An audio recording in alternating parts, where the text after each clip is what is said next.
their barriers and things like that. Right, there's a whole bunch that happens at the intake, and I want to make sure that everyone's real clear what an intake is and what we need to convey. Number one, what is critically important to me at the intake is we relay to the client OEA's Core values. right. Core values. This is important to me. This is where they learn who we are as a group, who I am, how we started, that we are family owned and operated, that this was my father's legacy. All of that should be relayed at this stage in the game, at intake. This is where they figure out that we're not just their job coach, we're their life coach. This is where they should know that they don't just have an employment specialist, they have a team of people working on their behalf. This also goes back to continuity and services for the client. Because if Joe, you're sick and Megan needs to cover for you, your client is not going to feel in any way slighted because you're not there. Because at this stage in the game, they were told, we work as a team. So, and this is what we were talking about in the meeting just prior to this. If you call your client this week, and Anna calls your client to get all the information to do an online application, and Krista calls your client to do a client satisfaction survey, and Joe calls your client to confirm your appointment next week, they've had 4 contacts from OEA. And it doesn't matter who made the contact. All they know is that we as a team are working very diligently on their behalf. And we've been dropping the ball in that area with a couple of clients, and we need to tighten that up quick, fast, and in a hurry. We also gather a bunch of information at this point, don't we? We get all kinds of information. We get copies of their IDs. We get information about medications they're taking. We get information about their barriers. We also do the barrier assessment at this point, don't we? This tells us a lot. Are they homeless? Do they have addictions that need to be addressed? Do they have mental health needs that are being addressed? Or are they, more importantly, not being addressed and we need to assist them to do that? Do they have utilities? Do they have appropriate clothing to look for work? What is their support system? Who do they live with? Who do they have as their support system? All of these things should be identified in the intake. When I walk out of an intake, I know that client. And that client has a pretty good idea of who I am, not on a personal level, but as a representative of OEA. So all of this occurred. That's a lot, gang. That's a lot of information and a lot of stuff that happens at the intake. And this stage in the game is critical because it sets the foundation for the rest of their experience here, for the rest of their year in services here.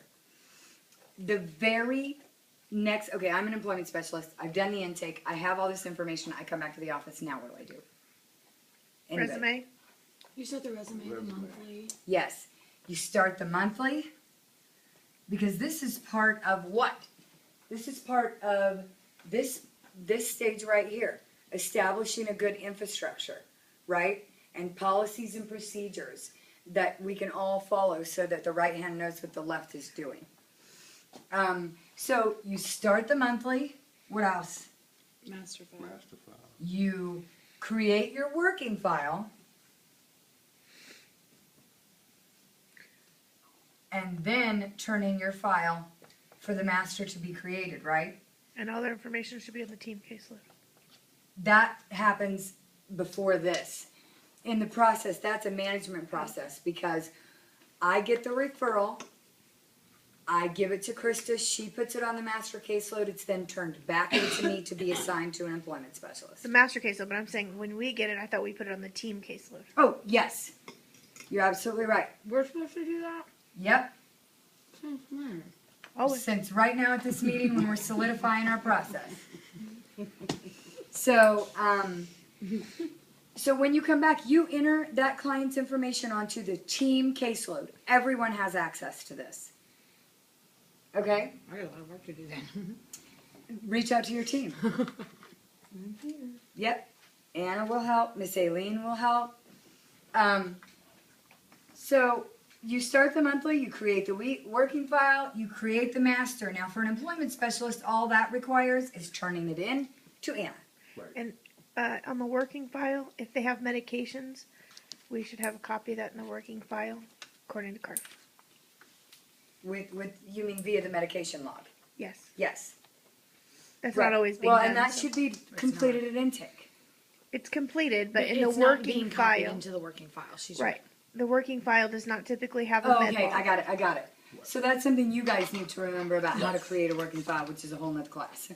So you create the master file, then you create the resume. Yes. Then you create the resume. I'm gonna have to go over here with the process, y'all. I'm not good at writing on the board, as you can see. So you create the resume. Again, reach out to your team members. We have a couple of team members that are solid at creating resumes. There's also a bunch of literature up here. Grab a book. And so as a part of your client's process, when you're creating the monthly and your working file, you're starting to take a look at what does my client need? What does this client need from OEA? I happen to know you have a client that has extreme interviewing anxiety. Mm-hmm. So you're going to immediately reach out to Krista or I or Angie, who's really good at that, and you're going to want to set up some mock interviews to get this client more comfortable with the interviewing process. Specifically people that they've never met, because then it feels like more of an interview. Right, because then the anxiety level is appropriate. Right, I agree. The other thing that you're doing in this stage is determining what the client's process is going to be. If I were you, if I was in your position and I had this client, I would reach out to set up some mock interviews. I would also grab this book called Sweaty Palms up here, and I wouldn't hand over the whole book. That's a little overwhelming. No, but I would identify a few pages of the book that you think might be applicable to your client and copy them and take them to her at your next face-to-face. Because remember, our job isn't just to get them a job. Our job is to teach them how to get a job on their own. One of our biggest objectives is to help them or assist them to become more independent. And we can't do that if we're doing it for them. I also will encourage you to hold your clients accountable. This is not all on you. They should be doing their part too. And right here is the time to indicate that to them. That's my mistake. I don't do that. That this is a two-way street, and you're going to work as hard for them as they're willing to work for themselves. They should be doing online. Now, you have to gauge it based on the client. Some of your higher functioning clients will be perfectly capable, more capable than me, of filling out. I mean, we work with clients with dual master's degrees, you guys. You've got a couple, both of you, on your caseload that are highly qualified and can do their own online applications. And you need to indicate to them that anything that they do on their own, they need to email you and let you know, because we then can do our part, which is the follow-up. And you need to let her know, I did not receive that email she said she sent. In regards... Yeah, you can't do names. We're Yeah. recording. In regards to the interview that she had. You can see me afterwards. Also, as a part of this, and I don't know if you guys are doing this, but their weekly job logs should be given to them at intake. Yep. And they're responsible. That's how they're proving to you and to us that they're doing their part. And every client, no matter their level of functioning, should be doing something on their own behalf. That's part of us, assisting them to find their independence. It could be coming up with 3 places for ideas to apply. Yeah, just ideas for some of your lower functioning clients.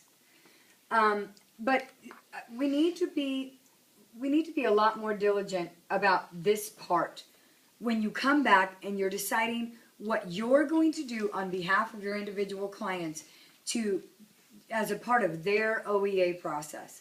And it needs to include things like taking them materials to read. It needs to include things like the things that you've identified in this part of the process, gathering materials and or resources to help them overcome the barriers that have been identified in this process. And this is solid stuff for your monthlies, guys. Solid stuff with for your monthlies, which falls into this category. And remember, all of it takes OE